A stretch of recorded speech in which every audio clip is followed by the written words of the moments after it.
Hey guys, जय Jinendra, this is Shubham वेद। एक बार फिर से आप सभी का हमारे यूट्यूब चैनल पे बहुत बहुत स्वागत है। आप सभी को बता दूं कि लास्ट व्लॉग में जो मेरे दोस्त लोगों का जो क्रिकेट टूर्नामेंट था उसका मैंने व्लॉग अपलोड किया था। जिन्होंने भी नहीं देखा है प्लीज़ जाइए और उस व्लॉग को देखिए। उसकी मैंने एक रील भी शूट की थी तो वो मैंने इंस्टाग्राम आईडी पे डाला है। अगर आप लोगों ने वो भी नहीं देखा है तो मैं अपना इंस्टाग्राम हैंडल यहाँ पे मेंशन कर दूंगा, तो जाके वो देखिएगा। तो वो रील को विकासा कमेटी जो सीए ब्रांच है अहमदाबाद की, वहाँ तक पहुँच गई थी। उन लोगों ने मेरे को फिर अप्रोच किया था कि जो फाइनल मैच होगा उसके लिए शुभम भाई आप आने वाले हो क्या, मतलब एक रील या फिर एक व्लॉग शूट करने के लिए। तो व्लॉग तो नहीं पॉसिबल था, तो मैं लेट भी गया था, तो मैंने फाइनल की कुछ क्लिप को कंपाइल करके एक रील बनाई थी। तो वो भी मैंने अपने इंस्टाग्राम आईडी पे पोस्ट किया है। तो उसका व्लॉग तो नहीं है, आप वो ज़रूर देख सकते हो। रील मैंने वहाँ पे अपलोड की है। और अभी का सीन ऐसा है कि मैं ऑफिस से आया था तो चिरैयू का मेरे पास कॉल आया कि उसको शूज़ लेने हैं। तो अभी मैं और चिरैयू शूज़ लेने जाने वाले हैं और साथ ही साथ में आज का डिनर भी बाहर ही करने वाले हैं हम लोग। वैसे पीजी में भी डोसा बना है तो डोसा तो मेरे को भाता है, पर देखते हैं चिरैयू का क्या ओपिनियन है। क्या बोलते हैं चिरैयू? डोसा मुझे कम आता है एक तो, और दूसरी बात कि अभी अगर हमको लेट हुआ, क्योंकि मैंने सोचा कि हम शूज़ वूज़ लेके या तो इस्कॉन जाते या फिर कोई जैन मंदिर जाके आएंगे, क्योंकि बहुत दिन हो गए मंदिर गए हुए।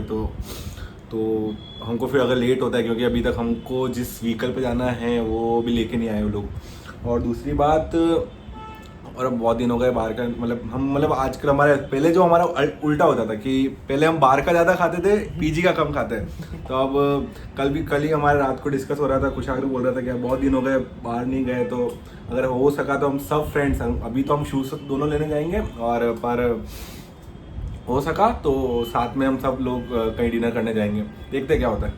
बाकी लोगों को भी वीडियोस हमारे व्लॉग्स बहुत पसंद आ रहे हैं, काफ़ी लोग अप्रिशिएट भी कर रहे हैं, तो आप सभी को बहुत बहुत थैंक यू। अभी 8 बज गए हैं, मुझे और चिड़ैयू को जाने में लेट हो रहा है। अभी तक गज्जू और प्रतीक आए नहीं है ऑफिस से, क्योंकि बाइक उनके पास है, तो हम लोग वेट कर रहे हैं। तो अभी गज्जू भाई को कॉल लगाते कि बस आ रहे भाई 5 मिनट भाई, आधे घंटे से 5 मिनट कहाँ रह गए? 2 मिनट बस आ ही गए। अरे जल्दी आ, पीजी के पास में यार। क्या मतलब सब गज्जू गज्जू बोल रहे हैं, पता नहीं कौन, तेरी फैन फॉलोइंग्स आ गई सारी यहाँ पे व्लॉग देख के। कल जो गाना डाला ना भाई, लोगों भाई सब याद करे, जल्दी आ जा तू। बस भाई अभी आया। भीड़ लग गई नीचे ऑडियंस की। चलो चुप रहो। पूरे शोरूम में केवल एक ही जूता है जो मेरे साइज़ का है, वो है वो।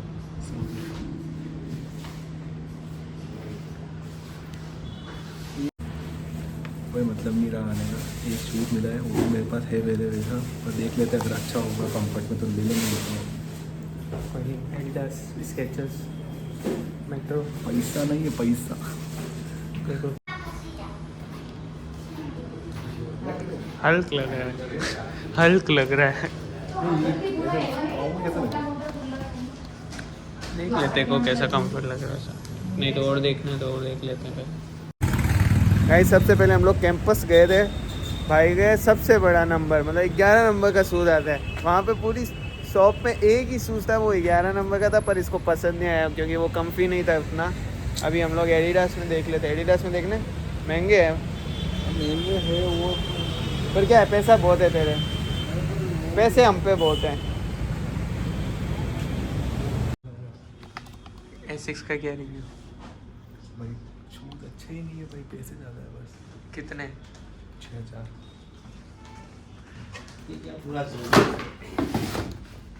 एक और आउटलेट हमने चेक किया, पर यहाँ पे पैसे बहुत लग रहे थे, वैल्यू फॉर मनी नहीं था बेसिकली। एक शूज़ पसंद आया जो वैल्यू फॉर मनी तो वो भी नहीं था ऐसा देखा जाए तो।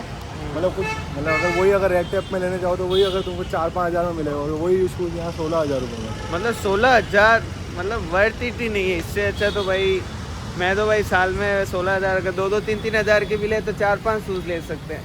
गाइस शूज़ लेने का प्लान तो आज के लिए तो पोस्टपोन हो गया, बिकॉज 9:30 ऑलरेडी बज चुके हैं और हम लोगों ने खाना भी नहीं खाया है। और पीजी में भी अब तो खाना मैस बंद हो गया होगा, तो हम लोगों ने हरिओम से अभी खाना पैक करा है। गज्जू प्रतीक भी वेट कर रहे हैं तो उनका भी खाना पैक करवा लिया है। इंडिया और आयरलैंड का मैच भी चल रहा है। 79 पे शायद ऑल आउट हो चुकी थी, मतलब मैच नहीं है। मैच का क्या रिव्यू है भाई? हो गए अंदर ऑल आउट है भाई। मतलब ये तो वो बात होगी 10 ओवर में चेस करने वाला। T20 नहीं T10। अकेला रोहित शर्मा जीता देगा भाई। गालियाँ देने लग जाते हो फिर बोलते हो मैं नहीं देता और ये रिकॉर्ड नहीं हुआ। भाई अरे यार मुझे लगा रिकॉर्ड हो रहा है। ये साला गाली देता है भाई भाई ये साला गाली देता है, इसकी आई नहीं एक भी ब्लॉग में गाली मेरे साथ। मैं गाली बोल, मैं दूंगा ही नहीं, गाली बोल। मैं गाली नहीं देता, चौकस मैं दे बहुत दूंगा। सीधा साधा व्यक्ति हूँ। अच्छा भाई ये भी गाली नहीं, मैं गाली दूंगा ही नहीं भाई, मैं बिल्कुल। एक बार कैमरे में वापस बोल दे। मंडी का टोला जो इसने गाली नहीं दी। कोई मैं 16,000 रुपए शूज बुक करा भाई गया। कोई 16,000 मैं बता रहा हूँ शूज भाई इसको 16,000 के जूते पसंद आ रहे हैं बुक करा दिया क्या? और एक तो इसकी पूरी दुकान इसके साइज के जूते ना मिले, 11 नंबर का पैर लेके घूम रहा है। ये 16,000 के एथिक्स के तो पसंद आ गए। कौन लॉग इन भाई इतना मस्त शूज और इसको व्हाइट टी शर्ट 16,000 पसंद में है। 1600 में दिला दूं तेरे को ऐसे। वही मतलब है ना, वहाँ पे वैल्यू फॉर मनी नहीं थी, मतलब ऐसे जी प्रतीक 16,000 महंगे नहीं, बहुत ज्यादा महंगे यार। मैं नहीं दिला। अगर आप गुजरात में रहते हो और छाछ इशारे में settle कर खाने में नहीं है आपके, मेरे- तो मतलब आपका खाना अधूरा है।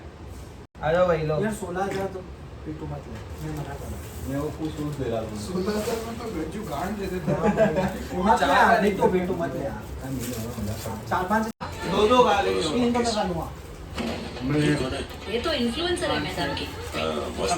Guys, best part of CA article CP is when you are at client place, तो आपको एक मेहमान की तरह ट्रीट किया जाता है। तो मेरे लिए आज खाना आया है क्योंकि मैं अभी बैंक ऑडिट पे आया हूँ, मतलब 3 बैंक हैं उनका मर्जर होने वाला है, तो उनका ड्यू डिलीजेंस रिपोर्ट हम लोग बना रहे हैं, तो वो मेरा असाइनमेंट है। तो अभी खाना आ गया है, अभी खाना खाते हैं और बात करते हैं आपसे। Let's start with gulab jamun.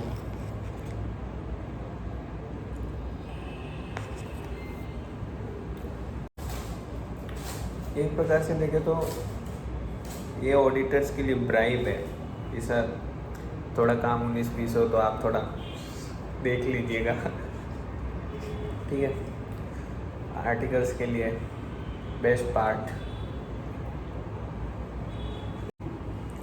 Guys अभी तक मैं काफ़ी सारे ऑडिट पे जा चुका हूँ, पर बैंक ऑडिट या फिर कोई बैंक असाइनमेंट आपको मिला है किसी फर्म को, तो वहाँ की हॉस्पिटलिटी सर्विसेज बहुत ही बढ़िया होती है बात as compare to other clients.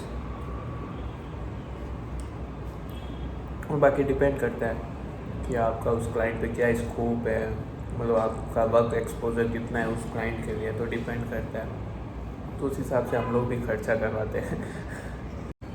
आज अकेले ही आया हूँ ऑडिट पे, जो मेरे एसोसिएट पार्टनर हैं वो उनके साथ कोऑर्डिनेट कर रहा हूँ, वो भी दूसरे क्लाइंट प्लेस पे है।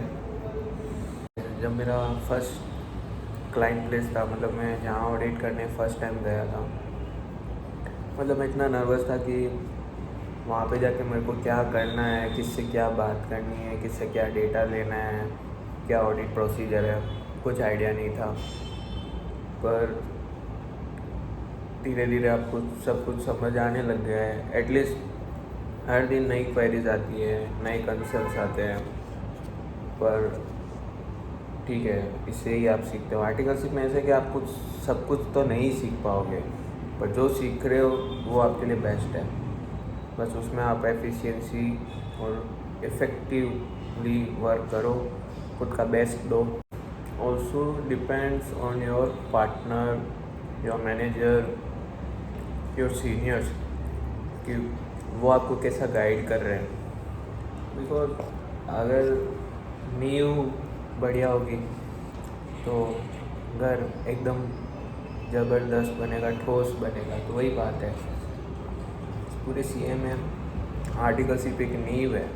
अगर यहाँ आप सीख रहे हो तो बेस्ट है, मतलब आपको लोगों से बात करने का, लोगों को अप्रोच करने का सब कुछ सिखाया जाता है। मतलब ऐसे सिखाते नहीं है चला के, मतलब आप ऑब्जर्व कर लेते हो, आप इतने जनों से मिलते हो, इतने जनों से बात करते हो, तो अपना आपके एक सेल्फ डेवलपमेंट होता है। कुछ लोग बोलते हैं कि भाई तुम तो ऑडिट पे जाते हो, तुम्हारे मज़े हैं, तुम तो क्लाइंट प्लेस पे जा रहे हो, यहाँ जा रहे हो, वहाँ जा रहे हो। देखो हर चीज़ के प्रोज एंड कॉन्स होते ही हैं। इतने भी मज़े नहीं होते जितने आपको लगते हैं। काम भी बहुत होता है हम लोग को, बहुत प्रेशर भी रहता है, डेडलाइंस रहती है, लेट तक बैठना पड़ता है, लेट तक काम भी करना पड़ता है। कभी कभी तो ऐसा लगता है खाना खाना भी याद नहीं आता। अभी देखो दोपहर के 3 बज रहे हैं मैं जब ये खाना खा रहा हूँ। सुबह से नाश्ता भी नहीं किया था, 3 बजे अभी मैंने का खाना मंगवाया मैंने। एक और बात, मतलब काफ़ी जनों के जो आर्टिकल से भी स्टार्ट करते हैं उनके माइंड में रहता है कि भाई Big 4 में जाए, Big 6 में जाए या मिड साइज में जाए, कौन सी फर्म में जाए। अगर आपने CA इंटर बोथ ग्रुप साथ में निकाला है और आप लॉन्ग टर्म में सोच रहे हो कि आपको कॉरपोरेट में ही रहना है, then you should go for Big 4 companies. मतलब Big 4 में वर्क एक्सपीरियंस बहुत अच्छा मिलता है। मतलब आप एक पर्टिकुलर फील्ड, पर्टिकुलर डोमेन में काफ़ी एक्सपर्टीज गेन कर सकते हो। और दूसरा मिड साइज में यह है कि आपको हर फील्ड का नॉलेज होता है। मतलब अगर आप Big 4 में जा रहे हो तो आपको पर्टिकुलर डोमेन या स्टैट्यूटरी ऑडिट या इंटरनल ऑडिट या टैक्सेशन या GST, पर्टिकुलर डिपार्टमेंट में आपकी एक्सपर्टीज़ होगी। पर अगर आप मिड साइज़ में हो तो आपको हर तरह का एक्सपोजर मिलता है। और अगर आपकी फर्म पीयर रिव्यू है तो आपके पास बैंक ऑडिट्स भी होती है। जैसे हम लोग की फर्म पीयर रिव्यू ऑडिटर्स है तो हम लोग bank audits, tax audits, statutory audit, company audits, तो मिड साइज में सब कुछ काम रहता है।